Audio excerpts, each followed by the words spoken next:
el señor Abreu puede irse a su casa y venir el próximo lunes. Leila, qué Yo forma no más sé, sutil de desarticularme. yo no sé. Eso lo acabo de mandar, está publicado en el Nacional y eso lo dijo el Ministerio de Jochi Hacienda, lo Bueno, mandaron Vicente. a los medios. Leila, en lo que se aclara eso, yo quiero poner en contexto, ya que tú dijiste y citaste lo que dijo el ministro de Hacienda, Jochi Vicente. Y sobre todo, porque este documento se esparció a partir de un comentario que hizo el presidente de la Cámara de Diputados en un programa de mucha audiencia en la República Dominicana, de que el presupuesto general del Estado, ¿verdad?, el anteproyecto de ley, llegó junto con una reforma fiscal. Eso no lo puede desmentir Jochi Vicente, solamente lo puede desmentir Alfredo Pacheco, que fue quien lo dijo. Ustedes recuerdan ese momento, Olga está diciendo que sí, Sí. don Miguel. Mira, yo tengo una idea porque de lo que ha ocurrido. La gente está especulando en el sentido de que el gobierno tiró eso, lo dejó filtrar a propósito para ver cuál era la reacción inicial del gobierno. Ese tipo de estratagema no funciona en un país como este, porque cuando tú siembras la idea de que una cosa es mala, no hay forma de evitar cambiar esa impresión en la gente. Es decir, la gente siempre le ha tenido mucho miedo aquí a una reforma fiscal, porque al final lo que resulta es una reforma tributaria que recarga el peso del financiamiento del Estado en las personas de clase media y de los menos favorecidos. Fíjate que en ese, ¿cómo se llama? En ese texto que está circulando y que Hacienda dice que es apócrifo, por lo menos en lo que tiene que ver con Hacienda, no se habla ni se toca el tema de las exenciones, por lo menos en la medida en que tiene que tomarse. Los economistas dicen que las exenciones actuales equivalen a un 5 o un 6% del Producto Interno Bruto. Estamos hablando de más de 200 mil millones de pesos. Así es. Y en el ITEBI, calculado por lo que se dice en ese papel, que no lo inventó, no lo inventaste tú ni lo inventé yo, ese texto está preparado, aunque sea apócrifo, está preparado por gente que entiende el problema de la economía y sabe de qué está hablando. Eso es lo primero que hay que hacer. Es decir, aparentemente el cambio en el ITEBI, porque lo están haciendo universal y las exenciones son mínimas, eso puede equivaler a más de 100 mil millones de pesos para la población en el pago de ITEBI, adicional a lo que ya paga. Y la reducción de 18 a 16 es gradual hasta un tercer año. De manera pues que han planteado un tema que va a arrojar muchas dudas e incertidumbres con relación a la discusión del tema de la reforma. Y si lo hicieron con el propósito de ver cuál fue la reacción inicial de la población, se le convirtió en un boomerang, porque le va a caer nuevamente en la cabeza. Yo lo titulé porque ya en el fin de semana he tenido la oportunidad y aquí mismo en este programa, espero que ustedes lo recuerden, hablamos de la ampliación de la base del ITEBI, de los productos y servicios que serían grabados, no sé si lo recuerdan, del aumento del porcentaje del 30 al 30% del impuesto sobre la renta, de la creación de algunos impuestos selectivos al consumo, de la ampliación de la base en términos del impuesto a la propiedad inmobiliaria, que afectaría y afecta a los más pobres. Y como dice don Miguel, definitivamente un golpe bajo a la clase media y a la clase baja de toda la República Y quieren Dominicana. cambiar la denominación del ITEBI por IVA, pero la gente cree que es solamente un cambio de nombre. El IVA va a incluir a todas las actividades, que tengan un valor agregado. Un valor agregado. El otro es transferencia exactamente, de bienes industrializados y servicios. Pero al final es lo mismo. El hecho es que definitivamente la lluvia no para mi fiesta. A pesar de que el Ministerio de Hacienda, el ministro de Hacienda, establece en esa nota de prensa que tú acabas de comunicarnos, Leila, definitivamente hay que comentarlo porque la gente quiere saber de qué se trata. Y uno de los aspectos más importantes que grava de manera específica a la clase media es el aumento del impuesto sobre la renta a las personas físicas hasta un 35%. Estamos hablando de los ciudadanos que ganan al año más de 867,000 pesos. Eso es alrededor de 77,000 pesos mensuales. ¿Y quién en República Dominicana no está ganando más de 77,000 pesos mensuales? Tú sabes que si aplican una deducción en esas escalas, se puede dar el caso irónico de que una persona que gane 50,000 pesos mensuales va a recibir más dinero que el que gane 60,000. Es posible en términos relativos. Por la escala. Exactamente. Es posible que cuando tú le restes el impuesto sobre la renta al que gana más de los 867,000 y aquel que queda por debajo, resulte que los ingresos sean iguales. Sí, igual. Eso es posible. Entonces, para entrar un poquito en materia, aquel ciudadano que gane más de 867,000 pesos al año, de ahí en adelante se le va a aplicar una tasa de un 35%. Y esa escala aplica a la inmensa mayoría de clase media que está ganando alrededor de $1,500 mensuales. No obstante saber que cualquier tipo de impuesto que se cree que se aumente su base o se aumente su porcentaje es directamente proporcional a la inflación, porque todo impuesto es inflacionario. Pero mira, ese impuesto no sería pesaroso, ni sería muy gravoso si fuera un impuesto único. Pero la verdad es que te quitan eso de impuestos sobre la renta, pero te están quitando de todas las actividades en que tú participas, todo lo que tú compras, todo lo que tú dejas de hacer, todo lo que tú haces, también está grabado. Ese es el problema. Y además el Estado Dominicano no te suple nada. Vamos a ver cómo... Si tú quieres una buena educación están eliminando las exenciones para los gastos de educación, según ese Elimina las exenciones de los gastos educativos. Para que la gente sepa, los gastos educativos, ¿qué son? Y los servicios médicos también. Olga, todos los años, va al colegio y le dice, mire, denme un comprobante fiscal. Ese comprobante fiscal, ella lo registra como gasto a través de la oficina virtual. Y posteriormente, entonces, a final de año, le dice a su principal empleador, mira, yo quiero que me reembolsen los gastos educativos. Y en función al porcentaje del impuesto sobre la renta, este nunca va a ser mayor del 10%, le van a reembolsar ese dinerito. Con este anteproyecto que dice Jochi Vicente, que es apócrifo, que no salió del Ministerio de Hacienda, esa compensación por gastos de educación lamentablemente queda eliminado, Olga, para que no pida factura este año.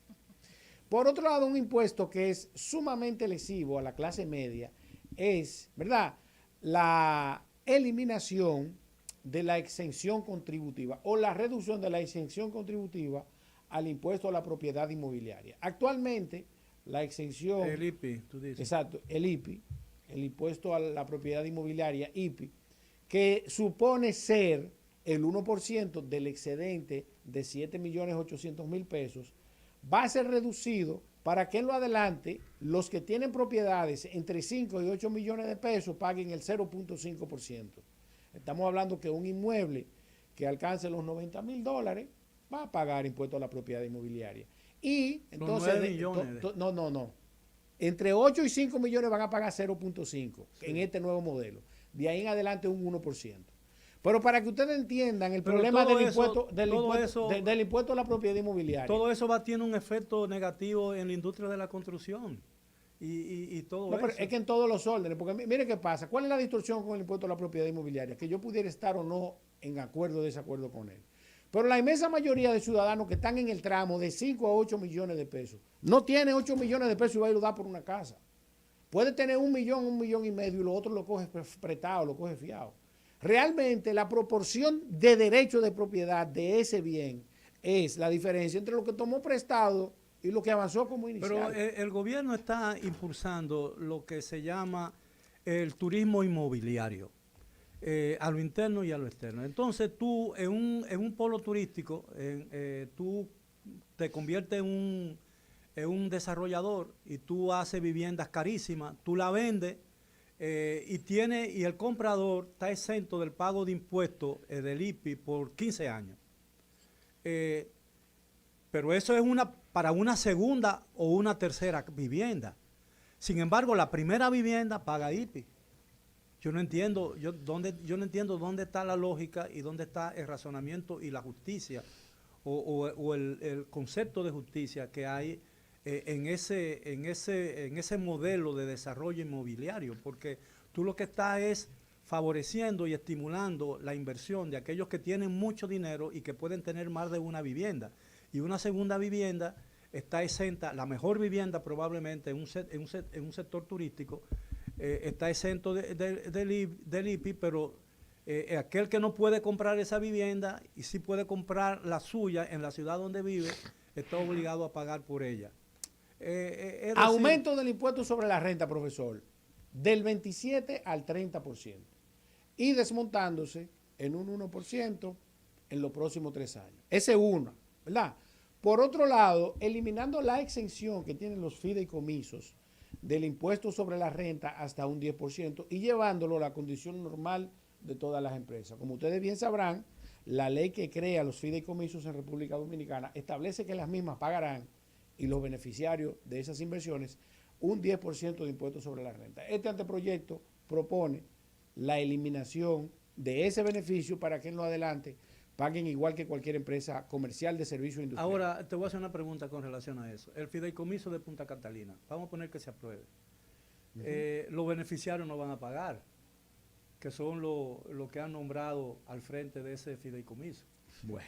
Pero el dueño del activo sí va a tener que pagar. Entonces, los beneficiarios de Punta Catalina no van a pagar impuestos, pero sí va a seguir pagando, el Estado Dominicano va a tener que pagar impuestos. Va a tener que autopagarse impuestos. Otro punto importante. Pero estoy razonando claro con sí. lógica. Esperemos que no sea así, pero eso supone ser así como usted lo está planteando.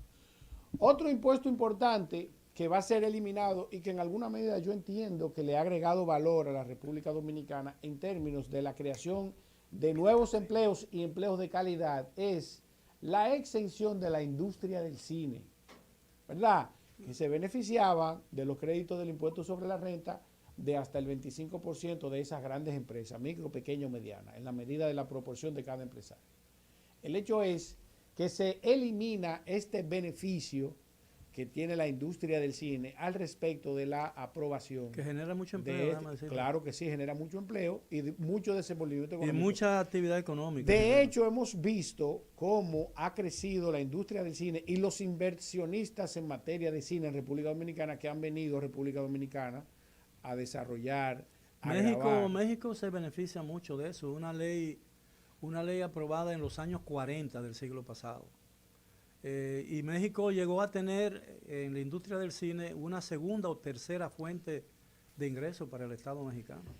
Otro punto importante, señores, que establece este modelo es que, por ejemplo, este muchacho aquí, Brian, que es electricista, y Olga, que es una profesional en materia de comunicación, a ambos se le va a hacer la misma retención del impuesto sobre la renta, el 10%.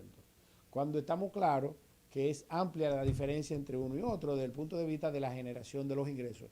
Esto es relativo, pero realmente es injusto. No es lo mismo que un ingeniero pague lo mismo que un albañil, que el maestro constructor. Entonces, es totalmente desequilibrado.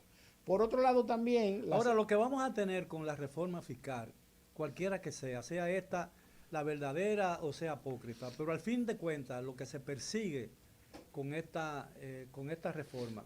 Que no es reforma fiscal, es reforma tributaria. Sí, claro, pero llámesele como se le llame. Es tener un gobierno o un Estado cada día más rico a expensa de la pobreza de la sociedad. De gente más pobre y haciendo gente más pobre. Miren, yo le voy a decir algo. Al margen de mis intereses políticos, yo vengo a tratar de mantener informada a la gente. Olga a veces se quilla conmigo porque ella dice yo no me vengo a traer mala noticia. Sí. Pero la verdad es que debo traérsela para que la gente ponga su barba en remojo en buen dominicano. Pero mi deseo fuera, y de verdad, es más, yo puedo decirle algo, yo le escribí a Luis Abinader para decirle que yo tenía mi propuesta de reforma fiscal. ¿De quién? ¿A quién le escribí? A Luis Abinader, y ni caso me hizo. Pero perfecto, no hay ningún problema. No lo sabía, no lo creía tan inteligente. Ya él es presidente. El hecho es que no me place ni me gusta esto. Ahora, el hecho es...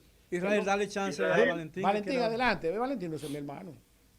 Sí, pues tú estás diciendo que no es una reforma fiscal, sino una reforma tributaria. Así es. Pero dejar a la gente en ascuas, tú tienes que decirle a la gente cuál es la diferencia entre reforma Miren, fiscal y reforma tributaria. Brillante, brillante, muy de acuerdo contigo. Te voy a decir porque, mira, una reforma fiscal, el gobierno no necesita someter ninguna ley, salvo introducir de manera normal su presupuesto.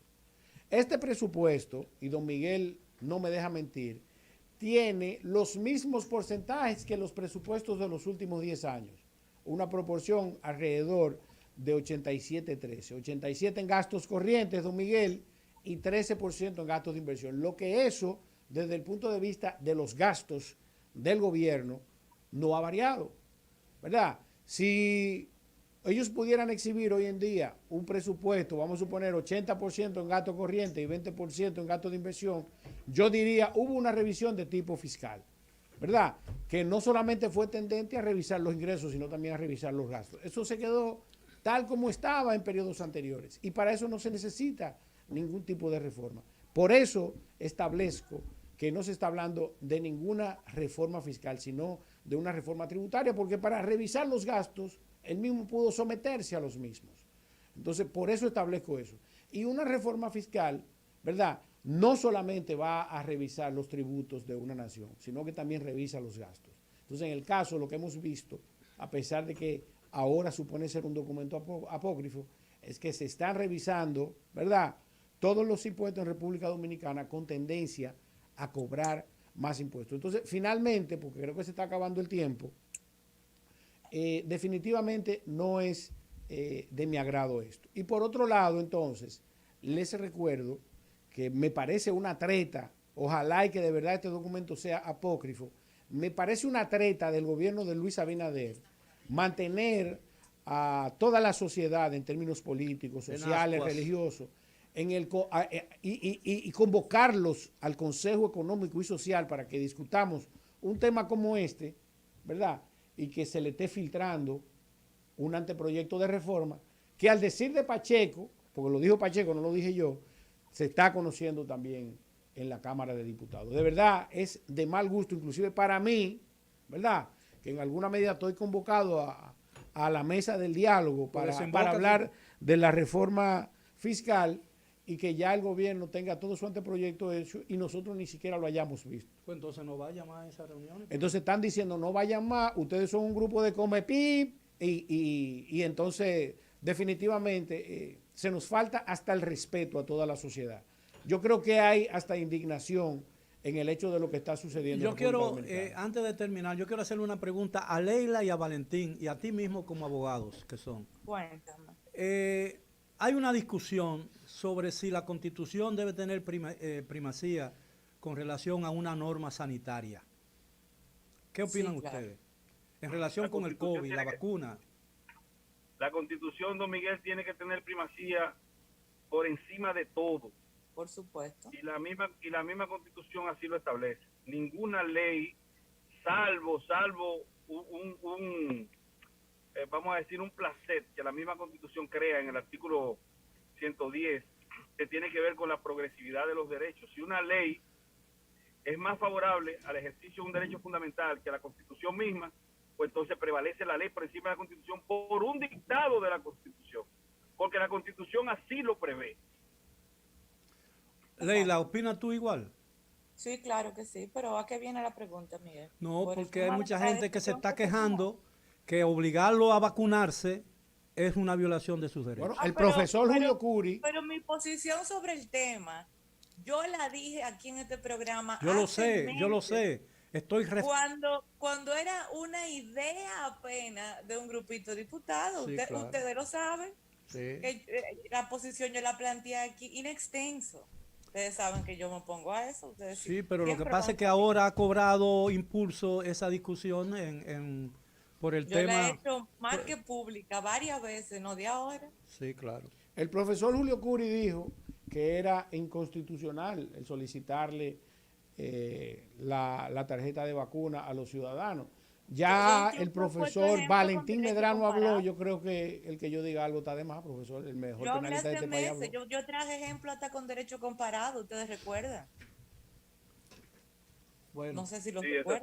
así, es así, yo lo recuerdo perfectamente. Claro, Leila estableció los parámetros constitucionales de esa probabilidad. Pero Valentín, ¿está prohibido por la Constitución entonces pedir la vacuna para dar acceso? ¿Sí o no? Está prohibido por la Constitución pedir la vacuna para dar acceso a qué. A los ciudadanos, a los establecimientos públicos. No, eso no, eso por la misma ley de salud te posibilitaría esa situación, te puede aperturar esa posibilidad. Yo no estoy de acuerdo. ahora, pero en el caso de que un ciudadano se niegue y no exija estoy su de derecho constitucional, ¿qué pasaría? Pero yo no que no entiendo es, ¿a qué tú le llamas entonces recinto público? Porque A un yo restaurante. me refiero, por ejemplo, mira, Es que, por ejemplo, si le impiden entrar a un tribunal a una persona porque no esté vacunado, le están impidiendo el acceso a la justicia. Claro. pero Buena le observación, impiden entrar Leila. sin mascarilla actualmente, Brillante, Leila, le impiden Brillante, entrar sin mascarilla Leila. actualmente. Y es lo mismo, le impiden entrar sin mascarilla. Y de hecho, Son las 4:56. Esto no tiene sentido tener esta discusión en este momento, eso es lo que yo creo, porque es muy extensa. Bueno, yo lo que quería era una aclaración pura y simple. pues entonces denle participación a los poderosos. Vamos a dejarle ese tema para que ellos lo discutan ahí. Vamos a dejarle esa agenda. No. Agenda. Creo que es un buen tema para que arranquemos el programa de mañana, pienso yo. Totalmente de acuerdo, Leila. Sí. Mientras tanto, Aprobado. Aprobado. Voten. vamos a despedir. Congresistas. Vamos a despedir aquí. Ya sabemos que mañana tenemos ese compromiso. Señores, gracias por la sintonía. Mañana aquí a las 4 en otra entrega de este programa. Mientras tanto, continúen con la programación de Rumba. Feliz resto del día.